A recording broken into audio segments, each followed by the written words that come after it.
Good evening, I'm Ces Orenia Drilon. I'm Pauline Verzosa. And I'm Sean Yao. The big stories tonight. Former President Rodrigo Duterte's legal team has chosen at least 3 nations as possible hosts for their client. That's if Digong is granted temporary freedom by the International Criminal Court. But according to reports, 2 countries have already said no thanks. And more leads unfold by the day in the case of at least 34 disappeared cockfight enthusiasts or sabungeros. Now, authorities want to know if one witness's claim is true that police officers and even members of the judiciary were involved in the crime. And as projected by the Energy Department, an oil price rollback is happening in a few days. However, contrary to expectations, the possible cut is not even half of adjustments implemented during this week's big-time fuel hike. It is indirectly cooperating with the ICC, but the primary intention of the government is to help the victims and the witnesses to get the justice they need. In a motion filed on June 12, Rodrigo Duterte's lawyers asked the International Criminal Court for their client's temporary release to an undisclosed country. They claim there's already a nation willing to host the former president. So far, 2 countries have reportedly rejected the bid to take Duterte in. Mobile journalist Kayla Macantan with tonight's big story. The Australian government is not hosting former President Rodrigo Duterte should the International Criminal Court approve his request for interim release. News 5 sources confirmed this response, adding that Australia was not even considering to take in Digong, even temporarily. During a trip to Melbourne last week, Vice President Sara Duterte revealed that her father's lawyers were eyeing Australia as a possible host country. She also said she tried to sit down with Foreign Minister Penny Wong, but the meeting did not take place. Despite rejecting to host the former president, the Australian government says the matter is for the ICC to decide under the Rome Statute. Aside from Australia, Belgium has also declined to host Duterte. That's according to ICC Assistant Counsel Cristina Conti in a media forum today. ICC accredited lawyer Joel Botuyan said that Belgium could be a possible host to Duterte. That's because of its proximity to the Netherlands. The Hague is just an hour away from Brussels. Attorney Conti also said that to this day, no country has expressed willingness to accept Duterte. Meanwhile, Malacanang maintained that the Philippine government is not cooperating with the International Criminal Court. On Thursday, the Department of Justice admitted to providing assistance to witnesses in the tribunal's ongoing probe into the Duterte drug war. Communications Undersecretary Claire Castro clarified that the support given by the DOJ does not equate to formal cooperation with the ICC. It can be said that it is indirectly cooperating with the ICC, but the primary intention of the government is to help the victims and the witnesses of the victims to get the justice they need. Asked if the DOJ's move has President Marcos's blessing, Castro said the chief executive only wants justice for the victims of the previous administration's drug war. And despite this development, Castro reiterated that the Philippines rejoining the ICC is yet to be discussed with or by the president. Mobile journalist Kayla Macantan, we are One News. Meanwhile, the Department of Justice says it is coordinating with the Supreme Court on the case of at least 34 cockfight enthusiasts who have gone missing. Why the High Tribunal? Well, according to Secretary Boying Remulla, that's because of information they received that the mastermind is the disappearance of the sabungeros funneled a lot of money to infiltrate the judiciary. The DOJ chief said the personality is so powerful and so loaded, he or she can influence anyone in the High Court. Basta yung sinasabi ng mastermind, narinig ko yung kanyang in his own words, kaya natin yan, kahit Supreme Court daw, kaya niya. Sinasabi niya. Kaya kakausapin natin ng Chief Justice tungkol dito. We will tell him na what are the things that are hindering our way through this. Kasi nga, ang bigat talaga na kalaban sa dami ng pera. Furthermore, Secretary Remulla revealed information about a group connected to online cockfighting or sabong that the alleged mastermind belonged to. The said group supposedly worked on the kidnappings and killings of the missing sabungeros. Remulla also vouched for the credibility of one alias Totoy, who came forward with all these details. The Justice Secretary said Totoy likewise has vital pieces of evidence in his possession. But Remulla is leaving it up to the prosecution to assess if Totoy can turn state witness from being one of the suspects in the crime. It was also alias Totoy who claimed that the missing sabungeros have long been buried in Taal Lake in Batangas. Credible enough. And sabi ko nga, hindi lang naman testimonya, meron siyang mga dokumento na, tsaka may video pa nga na hawak, na magpapatunay kasi nasabi niya. Prior to this, the DOJ has already coordinated with the Philippine Coast Guard and the Armed Forces of the Philippines to conduct mapping around Taal Lake. Authorities are also exploring technical diving to help in the search for the disappeared sabungeros. However, the PCG and AFP's expertise and devices are not enough. For one, the depth of Taal Lake reaches up to 174 meters. The deepest government divers have reached so far is only around 100 meters. In short, the state needs help.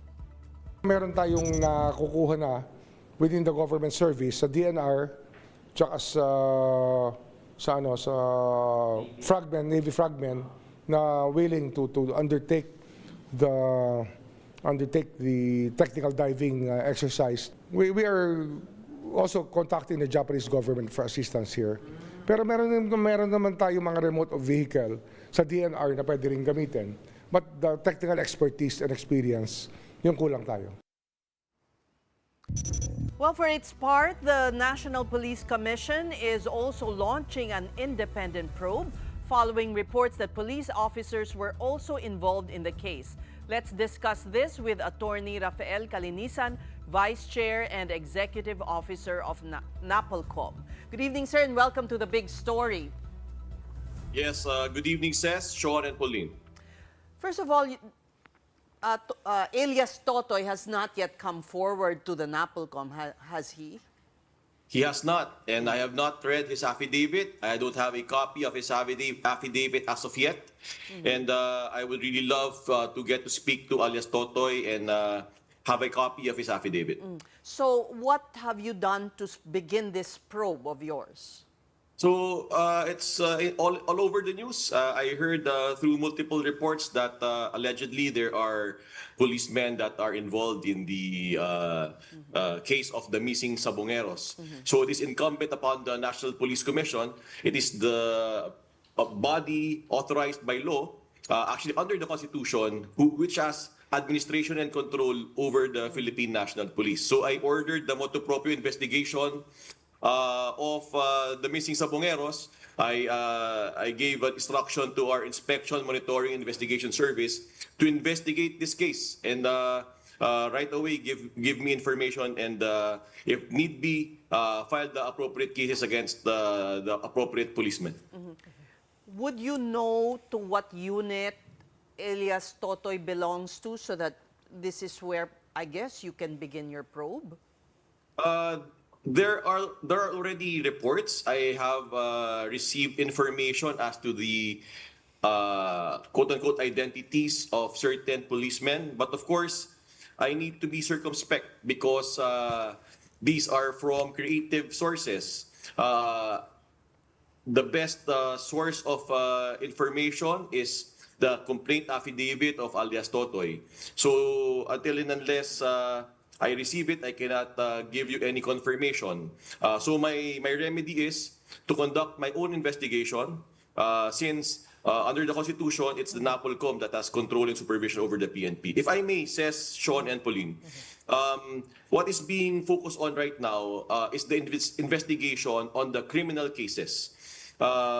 People have forgotten about the administrative aspect of all of these. It is the fitness of the policeman to wear the uniform.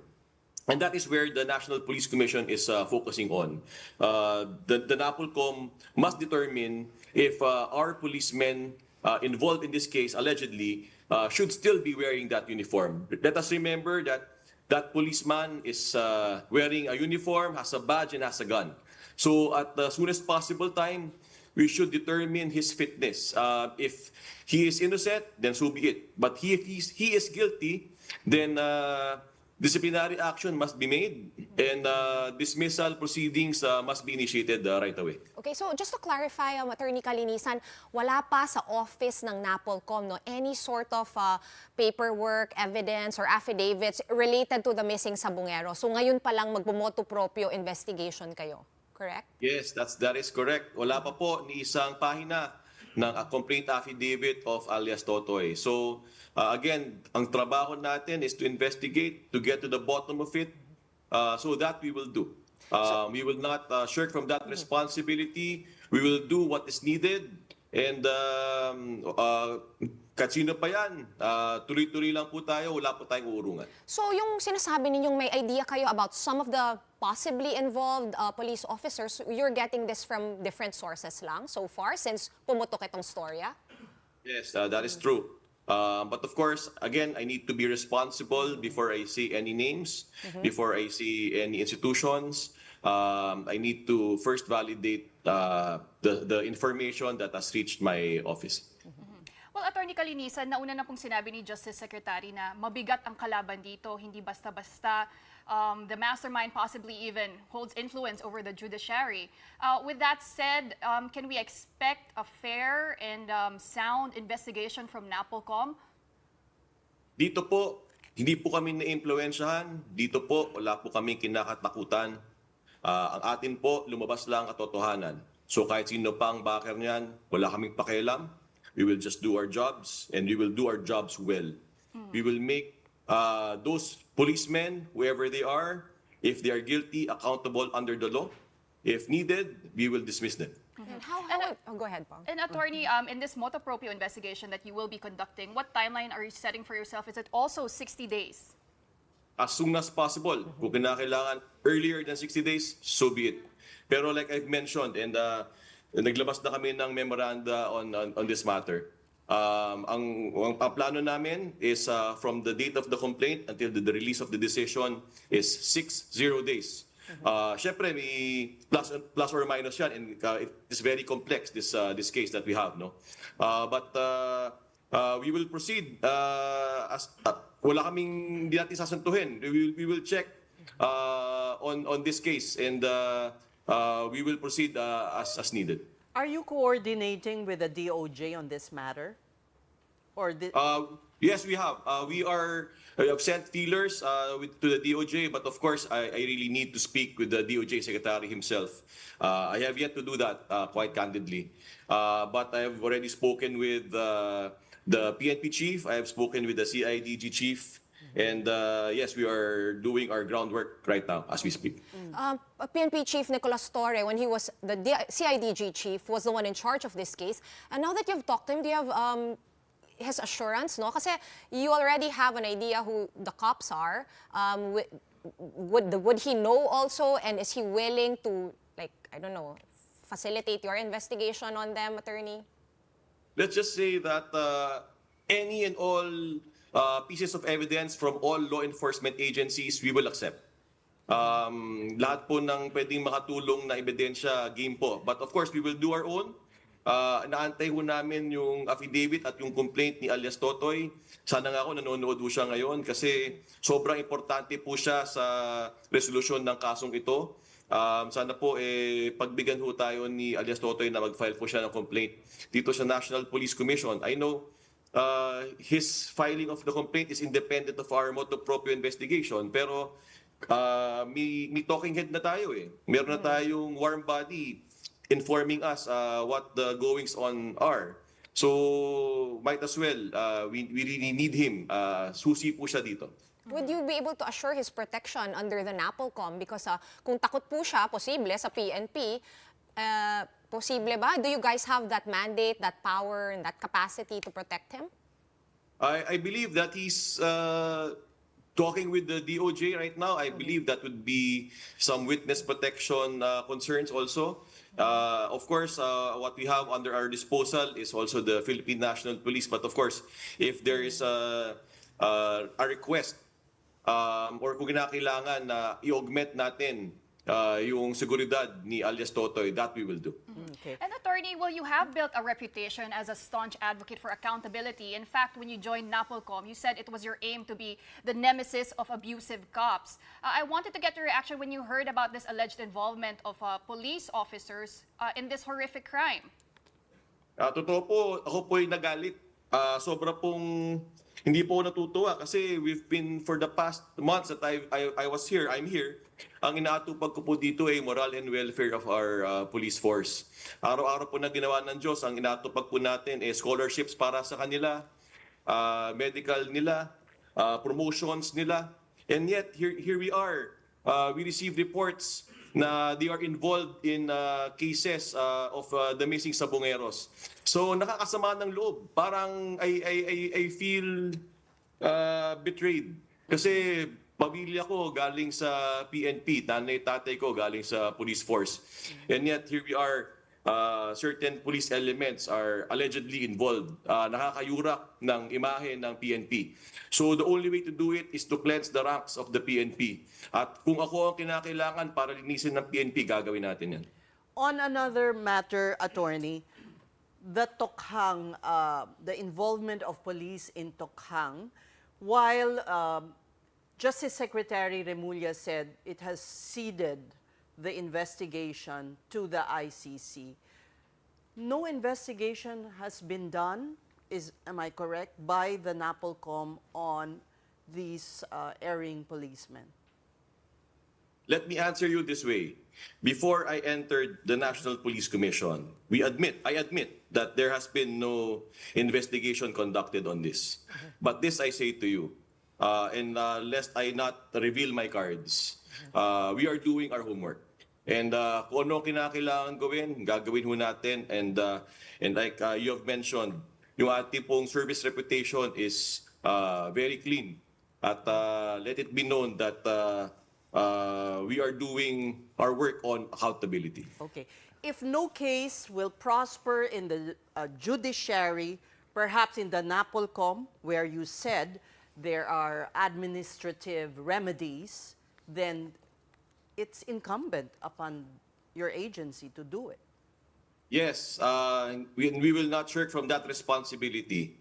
Tayo po ay may ginagawa na sa kasalukuyan. Hindi ko na lang po siguro may detalye ngayon, Sige. Ma'am Ses, Sean, and Pauline, but we are not remiss on our responsibility. Meron po tayong sinumpaang tungkulin and we are religiously doing it. Okay. How tough will it be? Because sinabi na po ni Justice Secretary Remulla, nabura na mga records, walang police report. How will you reconstitute these documents, sir? Una po, wala Records. pong imposible. Wala pong imposible sa ating pamumuno ngayon. We will do what we need to do. And siguro secondly, we have to remember the barometer. The barometer for criminal cases is proof beyond reasonable doubt. But the barometer for administrative cases is substantial evidence. It is much lower than proof beyond reasonable doubt. So kung konti lang ang ebidensya na kinakailangan para umusad ng kaso dito, then again, so be it. Okay. Would Attorney, there just to... be, Oh, go ahead. sorry if I can Yeah, just go follow ahead. up, last na. Would there be police officers willing to be witnesses regarding Tokhang? I have heard that there are policemen that are willing to be witnesses. Again, I don't want to reveal my cards right now, Ses, but as I have said, and I pledge this to the Filipino people, we are doing our homework. Actually, follow up din dun sa first question ni Sas, yung itatanong ko sa'yo, attorney, no? Nung sinabi kasi ni DOJ Secretary na binura na yung evidence, it makes me wonder, binura ba siya or they didn't exist to begin with? Are you at least able to shed some light on that? There are different types of evidence. Siyempre, may testimonial evidence, may object evidence. Sa Tagalog, may testimonya, may gamit, may bagay. So maybe there are object evidence that has been gone, but let us not forget there are testimonial evidence. Ebidensya pa rin po yan. Yung pong mga dokumento, ebidensya pa rin po yan. And I think it is existing. And what is your assessment as to the sentiments prevailing over the police force? Kasi nung past administration, that was the modus. Meron pa silang, they followed a certain guide, di ba po? Ngayon iba na. Ano po ba ang thinking ng mga police ngayon? Of course, again, our police is a professional organization. Naniniwala ako na maayos at mabuting ating kapulisan. So, kung paradigm shift, ang inerti naman, mabait at maayos ang pulis. So, kung merong mga ibang direksyon dati, then siguro history will decide kung ano ba talaga naging direksyon dati. But ngayon, as far as I can see, our policemen are okay. And if I may say, I actually salute the leadership of General Torre. He's professionalizing our police force right now. At naniniwala ako sa leadership niya. At he's also a reformist. Happy ako nung naupo siya. Dalawa na kaming reformists sa PNP. So I think we will go places with that tandem. Are you planning to reform the internal affairs, not sure, bureaus, department of the PNP also, attorney? Would you have a hand in that, if ever? Kasi dapat dumaan muna sa kanila yan, di ba? Bago muna bumagsak sa office ninyo. That is not true. Actually, of course, we have a hand in the administration and control of the PNP. So any reforms or any revisions as to the manner by which the ES operates, we can give our suggestions because that is under the law. Pero the National Police Commission can handle cases directly. So the Napolcom, under the Constitution, Article 16, Section 6, siya talaga ang pinaka-pulis ng pulis. Siya talaga ang bossing ng lahat ng pulis. So all the rest are other disciplinary authorities. If there are cases which are resolved by other entities, other disciplinary authorities, like say IAS, Chief PNP, mayors, regional directors, pleb, all of them can be appealed to the National Police Commission. But that does not preclude us from initiating summary dismissal proceedings as well. Gaya dito. We initiated our own motu proprio investigation. We did not wait for any case. We started our own. And by that, we're acquiring jurisdiction over this matter. Well, going back to reforms, attorney, just recently there was a reshuffling of assignments among key officials in Napolcom. Kasama na po dyan yung staff service chiefs, assistant staff service chiefs in the central office, pati na rin po ng regional directors, assistant regional directors among 18 of your regional offices. What was the rationale behind that, attorney, and what can we expect from this reassignment? Una po sa lahat, bagong upo lang po ako. I'm just in my second month as the head of Napolcom, as the vice chairman and executive officer. So I need some latitude by which to work. We need more efficiencies by which we would work. So dahil po dito, gaya naman po ng lahat po ng naging hepe po ng kahit na ano pang opisina, you have to work with people you trust. You have to work with people who are very efficient. And we respect laws, we respect the tenures of our professional officials, but of course we need to do fine-tuning in our office para mas lalo tayong makatrabaho. We understand your need for reforms and reshuffling because the record of Napolcom, I mean, if you look, it's really much to be desired. Thank you for being sweet about it. But let's just say na malayo pa sa ideal. Ang kailangan tayong magsimula sa admission malayo talaga. So before any reforms are made, you have to know where you are right now before you know where you wanna go. Sige, diba? anong assessment ninyo now, when you came in? Matagal lang kaso. May 10, 12, 15, 18, 22, 25-year case. In fact, what I've done is to issue show cause orders. I think I've issued 3 and I've formally charged one of our lawyers. In other for words, hindi delays. natatakot ang pulis sa Napolcom? Kung dati hindi, una, dapat naman hindi naman katakutan kasi ang Napolcom katuwang ng pulis. Hindi tayo dapat nananakot ng pulis. We are the big brothers of the Well, PNP. kung may gumawa ka ng masama, dapat matakot ka. Oh, yun talaga. Oh, may shoot ka sa balde if you do something really bad. But what the real thing is for for the PNP officials who do good, they should be praised. The morale and welfare is paramount. In fact, I just signed 8 commendations for our policemen just before this interview. So nagpapapuri tayo ng ating mga police. But of course, in times wherein they forget to do their jobs and because some may have been abusive, dapat talaga tayo magpakita ng pangil at tayo mismo ang gagawa ng paraan para sila ay managot. Okay. I couldn't help but notice Batman behind you. I know, me also kanina pa actually. Attorney, can you tell us a little about, Hello? why it has a prominent place in your, Hello? Naputol? behind your desk? Naputol. Yes, naputol. Yes, naputol. oh, But sige. we're back, we're back. Ulitin You natin. didn't hear. Okay, we couldn't help but notice Batman behind you. Yeah, Batman is a representation. I think there was a line in Batman wherein he says, he shows fear to those who do injustice. So that's what we do here. So lahat po na gumagawa ng kalokohan, dapat po sila matakot sa ating panunungkulan. Thank you so much for talking to us. Napolcom Vice Chair and Executive Officer, Attorney Rafael Calinisan. Maging Batman sana po kayo.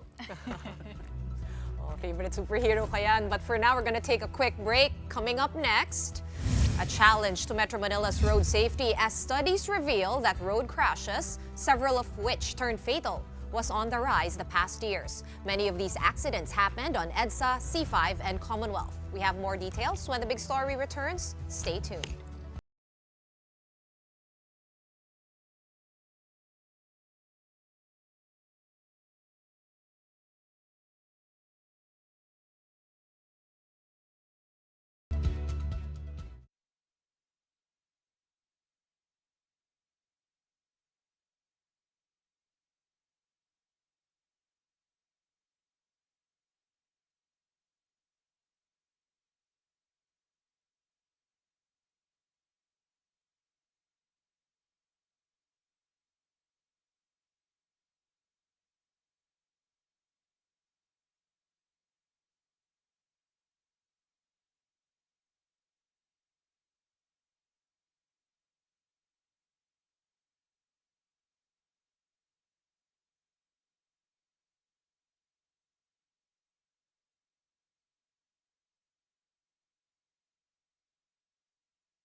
Here on One News.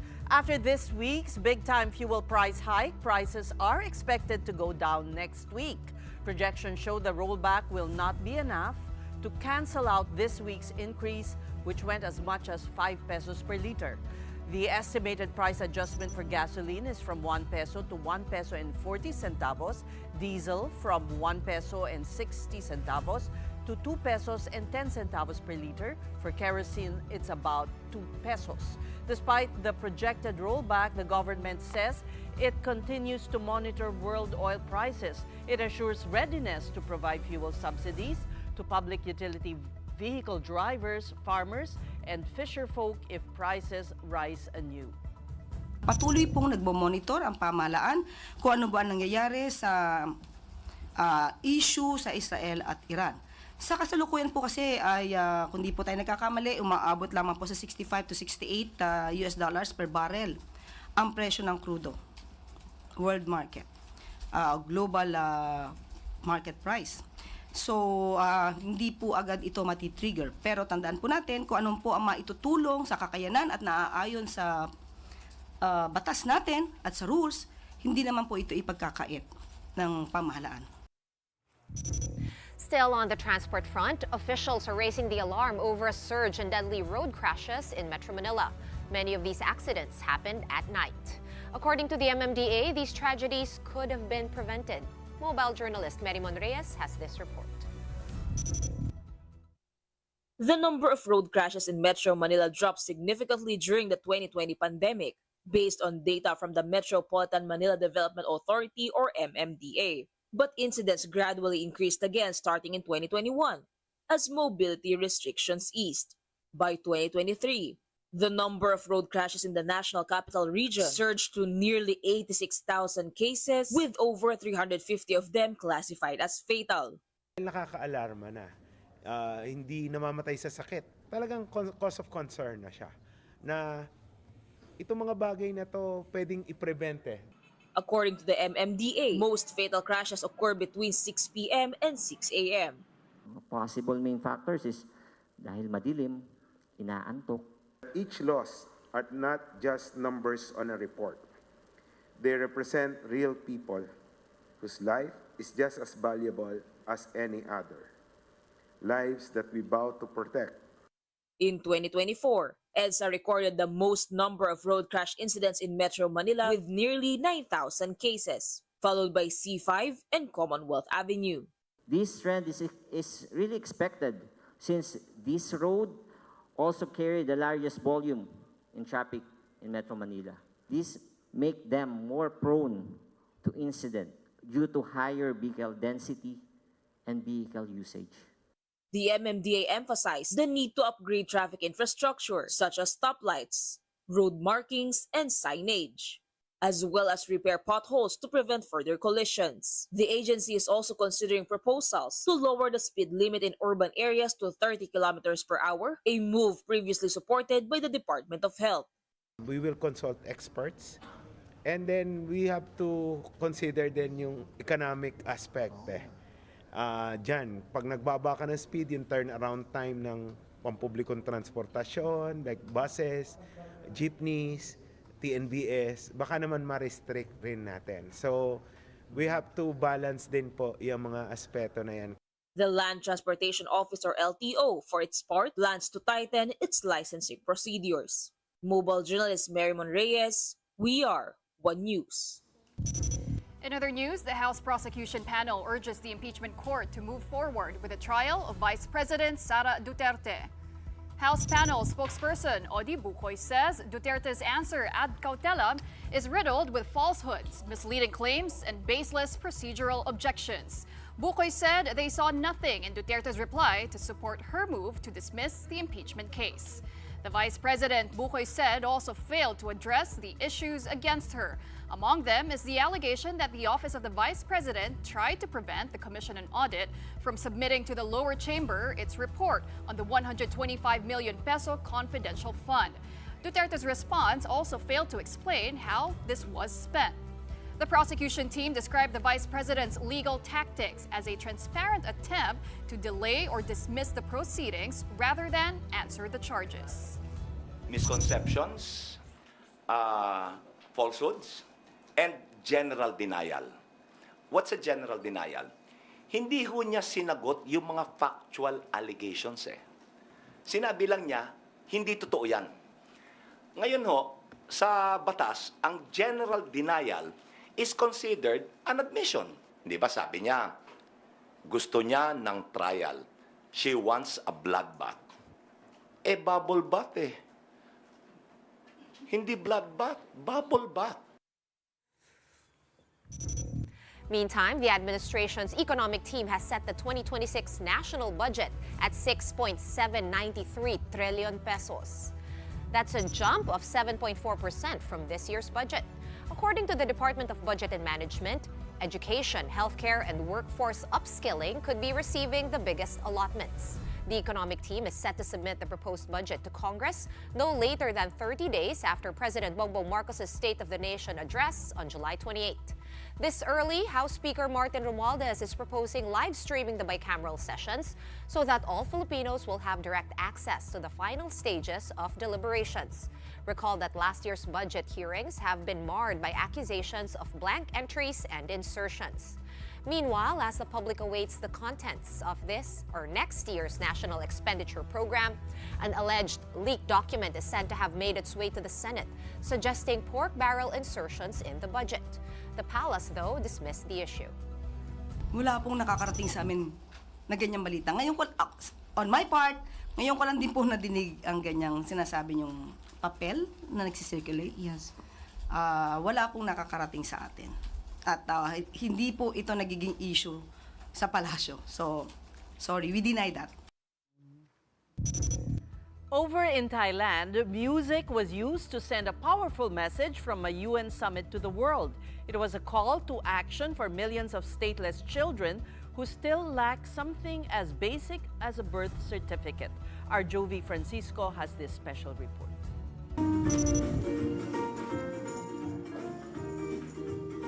The birthday song was heard inside a meeting room of the United Nations Conference Center in Bangkok, Thailand. A room filled with youngsters whose presence in a global conference seemed peculiar. They are kids from all over the world who are here to show their support for policymakers, tasked to remedy problems that are being faced by persons without legal documentation. Some of the children present are stateless because their families were displaced because of conflicts. They were singing happy birthday to underscore the importance of having their date of birth registered. For me po, nakakalungkot na wala po silang proper identification and they don't have the, especially birth certificate. Kasi during our dialogue with them, meron po mga stateless na mga bata. So some of them cannot avail the proper education and healthcare na guaranteed po as libre sa mga mamamayan.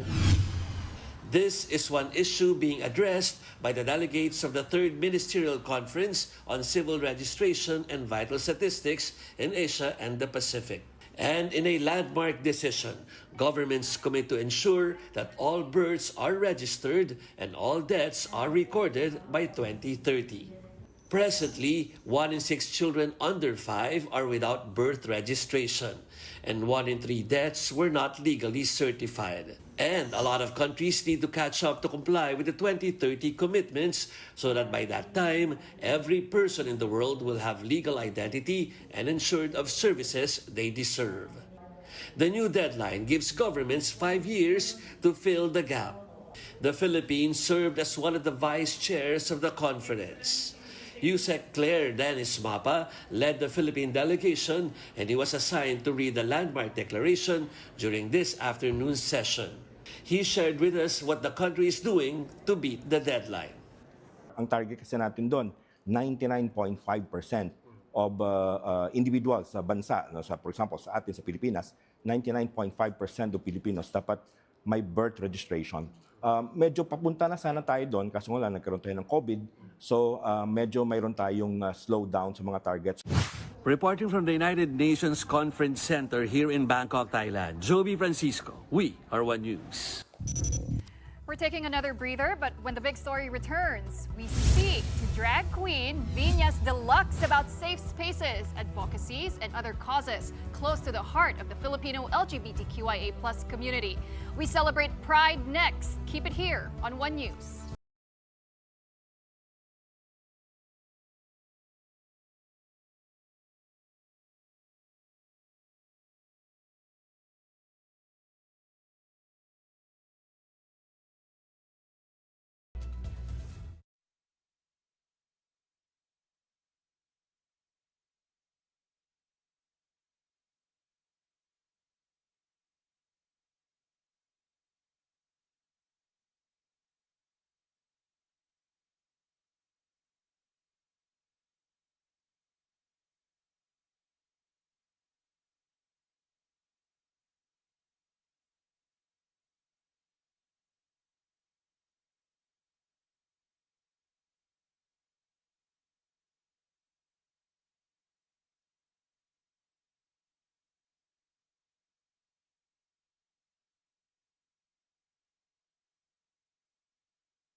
The big story is back with a new initiative to empower and protect the LGBTQIA+ community. A legal guidebook was launched during the British Embassy Pride event this week.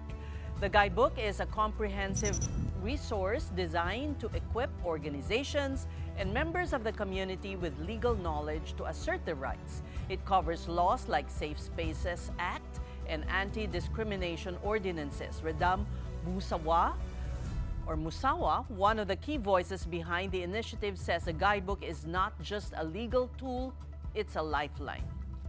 Under this book, it will also educate us regarding the existing law in the Philippines that LGBTQIA+ organization can use to highlight, and at the same time, it will also teach them on who to call, where to go, and who to reach when certain situation arises and what to highlight. It's going to complement as well for them to be able to tell our authorities on the rights that was violated by different parties. For her part, Vice President Sara Duterte also released a message in time for Pride Month. She acknowledged the ongoing struggles faced by the community and encouraged Filipinos to embrace diversity. Pride reminds us that our shared humanity has the power to heal these wounds. It stands as a living proof that our diversity is not a weakness to overcome, but a wellspring of resilience and creativity. When we safeguard LGBT rights, we reinforce the foundations upon which all our freedoms rest. Let us build together a Philippines where diversity is recognized not as incidental, but essential to our national character. And we're wrapping up Pride Month celebrations with a very special guest. From lip sync battles to sold-out shows, she's known for her campy looks and her even bigger talent and personality.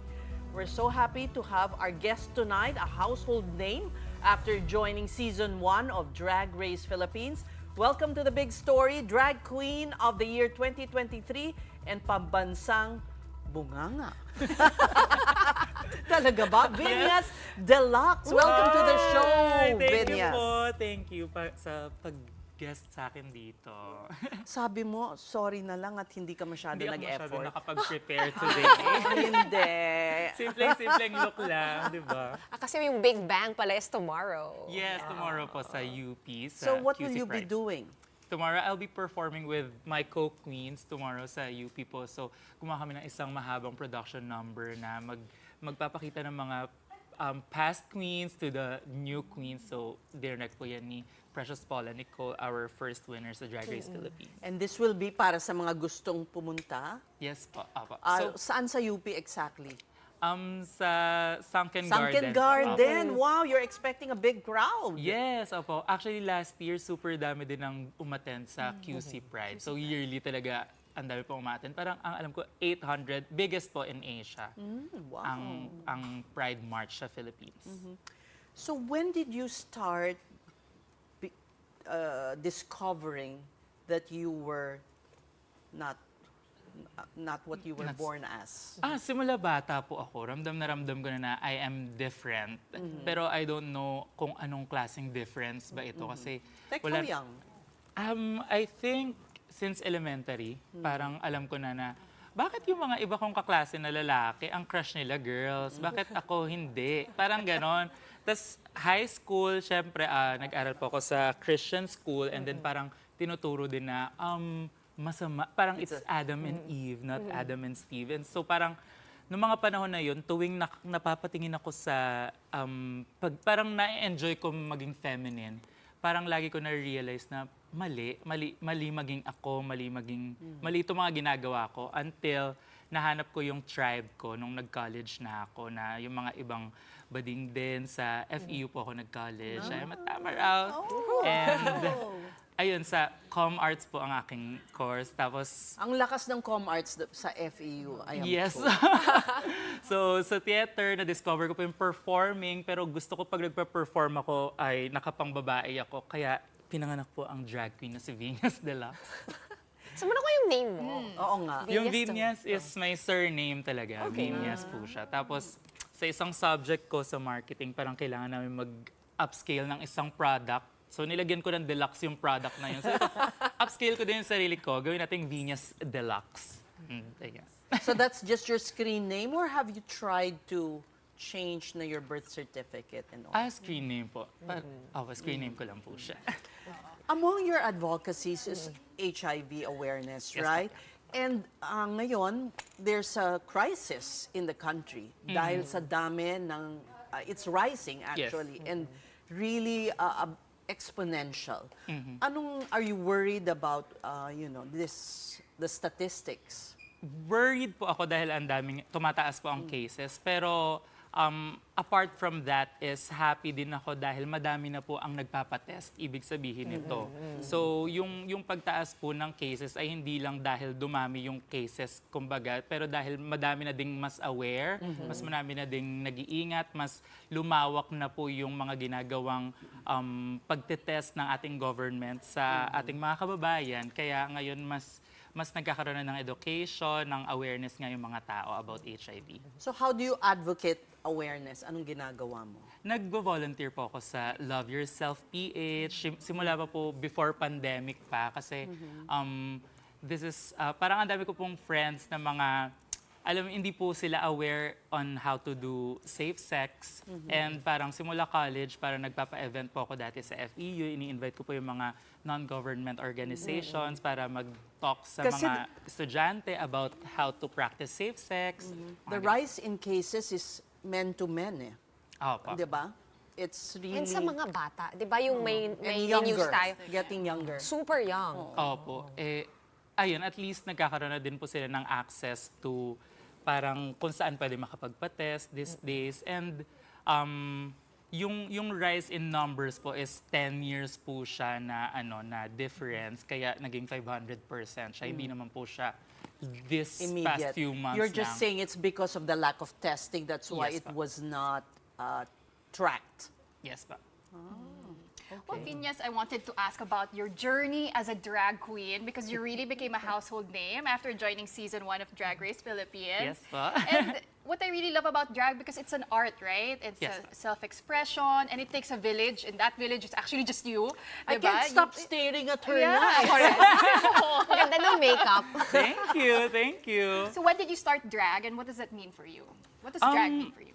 Drag is actually healing for me. I think so. Yeah, kasi it gives me parang kapag nakapag-drag na ako and I'm on stage, parang lahat ng doubts, lahat ng fear, nawawala siya and nai-heal ako and nagiging courage siya. Tapos nakaka-entertain pa ako ng tao, nakaka-inspire pa ako ng tao by just being me on stage, di ba? And I think parang nilalabas niya yung real na ako. And because of drag, na ginagawa ko siya 10 years, yung confidence na nahiram ko sa kanya dati, nung nag-uumpisa pa lang ako, is na-apply ko na kahit out of drag ako.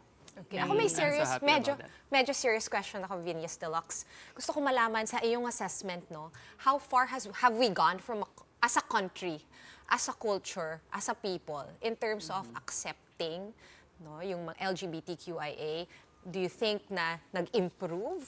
Mas tanggap kayo, ganon. And also vis-a-vis other countries, I'm sure nakapag-travel ka, Bangkok Pride, I heard you were there. How would you say ang mga Pinoy, yung pakikitungo natin in general?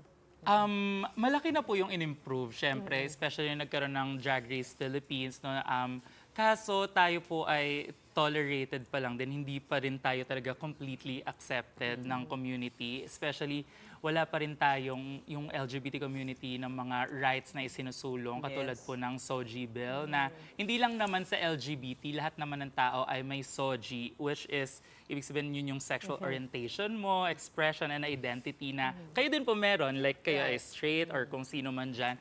And parang ito, protektahan tayo sa discrimination, especially sa work, yung mga ibang trans sisters natin na hindi pwede magpahaba ng buhok kahit they consider themselves as women, di sila pwede magpahabang work dahil ng hair dahil sa work nila. And yung mga hindi makabisita sa partner nila sa mga ospital dahil hindi sila kasal dahil sa ating mga batas sa Pilipinas. So, nakakalungkot siya and hindi naman tayo hihingi ng sobra-sobra pa sa basic human rights na hinihingi nitong SOGI bill. Kaya sana soon maibigay na sa atin ito. Kaya tayo nagkakaroon ng Pride yearly is because of dito sa mga bagay na nangyayaring ganito sa community. Sabi sa'yo, serious na tanong mo. Bigla nasira yung mood. We have a long way to go still, Yes, no? po. I mean, even if we take Pride, the biggest in Asia, Pride Month, celebrations, and yet, Madami ang pa. tagal-tagal pa ng SOGI bill na Parang ano kasi, naka-pending. parang yung government is, there's one thing, di ba, the government, but on the ground, di ba, parang iba naman yung, kumbaga yung government, close-minded, conservative, sabihin na natin gano'n, di ba? Ayaw nila ipasa talaga yung SOGI, ayaw nila ipasa yung mga divorce, ganyan. Pero on the other hand, pag lumalabas ka naman, okay naman, di ba? Parang may ganong irony ba? Parang okay po siya dun sa mga taong hindi naman directly affected. Pero like for some people na kunwari, magjowa na parehong lalaki, ganyan. Tapos nag-adopt sila ng anak. Yung sa isa lang po naka-name yung anak. So kung na hospital po yung isa, hindi po pwedeng magbumisita yung isang partner dun sa anak nila kasi hindi sila immediate family. Madami pong ganong mga stories. So kailangan talaga na parang pantay no? The government also has to step up. Are you guys doing anything to lobby for that? I know naman meron kayong mga staunch supporters, even in Congress, pero parang hindi talaga siya ma-push to the end. Pero what are you doing to keep on pushing for your rights? Nag-iingay po talaga sa social media bilang meron kaming mga following and sumasama kami sa mga, katulad bukas, yung Pride po na gagawin na yun is hindi lang siya celebration, it's a protest po talaga. Kaya nagkaroon ng LGBT Pride simula noon dahil 80s, hindi po tanggap ang mga bading sa lipunan, nakukulong po yung mga drag queens, pero nakipaglaban po yung mga trans women sa US, binato po nila yung isang police para kaya nagkaroon ng riot noon and doon nag-umpisa ang LGBT Pride yearly at unti-unti nagkakaroon na po ng rights ang mga bakla. So just to be clear, hindi lang siya party, Parang it's actually a protest yes, action. Paano ka naging bunganga queen? Ito po kung ano-ano lang lumalabas sa bibig ko kasi. Ganun ba? Pero yeah, Kasi nagpe-perform po ako ng mga nililip-sync ko po, mga kinakanta ko, puro Oo nga, yun about ang- sa lips. Yun ang skill mo kasi. Yes po. Kaya naging pambansang bunganga. At ang maingay po kasi talaga ako, medyo nahihiya lang ako mag-ingay masyado dito. Pero yeah. Sino ang pinaka-favorite mong i-lip sync? Ang favorite ko pong i-lip-sync, syempre, si Beyonce. Doon po ako naging bading yung mga kabataan ko. Pero iba't-iba din po ang aking ini-impersonate. Especially sa Philippines, si Ate Reg. Favorite po nating lahat yan. Regine Velasquez. Regine You Velasquez. also have a, Yeah, you a bar? have the kind of the Medyo the may mouth, hawing, no? no? Oo, yung You smile. have amazing teeth, I must Ay, say. oo. Yeah, agree. Your smile is very nice. Thank you po. But you have a drag bar also. So Yes. was that because you needed a safe space or I've been to that bar. Rampa. Yes. Rampa. Yes po. Nung So- opening. Yes po. So, kakalipat lang po ng rampa on sa bigger Wow. space. Congratulations. Recently lang po, this year Sa lang QC, po. di ba? Sa QC pa rin po. It's still the same. Lumipat po kami ng So where is it space. now? Tell Sa us. QC pa rin po. Sa QC. Opo. Saan eksakto? Anong- Yung, ano ba yun? Dating, sa Tomas Morato po. Okay, Yes. sige. Opo. Nasa Google naman. Yes. Rampa Drag Luma na Club. pala ang pinuntahan ko. Hindi naman luma. 1 year kami dun. Dito po, mas bigger, better, para mas To accommodate mapanood more ng maayos, people, yes. to accommodate more people, accommodate more queens, to have a safe space, and to perform better. So, what's in store for you in the future? Ano pa mga balak dami ni po. ng isang Venus Deluxe? So, this July po, mag-release ako ng aking EP under Star Music. So, 5 songs po ito, and I'm so excited. Sana Your po real pakinggan. voice na this time. Real voice po. Wow. Yes po. Wala bang sample? Oo nga, pinag-PM. Sige. Ano bang gusto niya? Yung Mrs. na lang. Mrs. po yung aking last na na-release sa kanila. Sige. Biglaan. Pero sige. Wag isiping di mo kakayanin. Girl, just go and get it. Girl, just go and get it. Mrs., itodo na. Pakita mo na. Waging-wag ikaw, walang iba. Ganun po. Ikaw ba isang misis? Yun po ang tawag ko sa mga viewers ko, Mrs. Opo, sa YouTube. Ganyan, para Very quick. nakakaano lang, Pero hindi ka pa misis. Hindi pa po. Looking so available. Hindi naman din looking. Pero meron pwede. na. Wala po. Focus po muna sa career. Speaking of career, anong oras bukas magsa-start yung programa ninyo sa Sunken Garden para at least hindi malate yung mga tao in case? Usually po may tao na doon ng as early as 9 a.m. May mga pre-shows po. okay. As in Oh, buong really? araw po siya. Pero like the march is around 4 p.m. usually. Okay, so marami nang Tuloy-tuloy hinash starting na po 9 yan. a.m. Apa. All right, thank you so much for joining us. That was drag queen Venus Deluxe, and I'm wearing my Pride sneakers. Yes! Ay, ending na tayo. Oo nga, and just like that, it's already 8:30, and that will do it for us here on The Big Story. Thank you so much for watching. We are One News, all sides, all the time. We're back here Monday at 7:30 p.m. Have good night, everyone, and enjoy your weekend. Coming up next, we have play-by-play. Tonight, we have Andre Felix with Denise Tan. What's up, guys? It's Friday. We enjoyed your show. Yeah, it is Friday. So tomorrow, Sunken Garden, tama? Pansinin mo naman si Vinyas. Yeah, so Andre, Denise, this is Vinyas. You know, I was actually waiting, inaantay namin ni Denise, na makikanta si Ces, si Sean at si Pauline. Dapat nag-duet, dapat nag-ano kayo. Marunong kaming mahiya. Lip sync. Pag-aaralan Yung na lang pag-aaralan ng ng lip sync. Pwede. But have a great show tomorrow. Have a great show. Enjoy. Any plans for the weekend? Ces, Sean, Pauline? Well, baka tomorrow, Sunken Garden, nandun pala ang Yes, party. why not? Wow, oo nga. See you there. Ayan. Ikaw? Sana hindi umulan, no? Sana hindi umulan. Pagdadasal natin yan. Okay. All right. Thank you so much. Again, what a great show. Namamaos na nga ako eh. At least it's the end of the work week. It is Friday. Binati nga ba si Marie? Birthday ni Marie, di ba? Happy birthday, Happy birthday kay Marie. Oh, happy birthday And to kay Marie Isa, pala. thank you. Floor director of The Big Story. Thank you once again to Ces, to Sean, to Pauline, and on our show tonight, to end the week, we learn more about the expectations from Filipino-American NBA rookie Dylan Harper as he joins the stacked young core of the San Antonio Spurs. Plus, updates from the PBA Philippine Cup semis, Denise, with a couple of Game 2s on tap. And of course, we take a look at Team Liquid's preparations for the Mobile Legends Bang Bang Women's Invitational Tournament of the Esports World Cup. Kala mo kumanta ako, ano? Ano mama? Oo nga, parang tinalo mo pa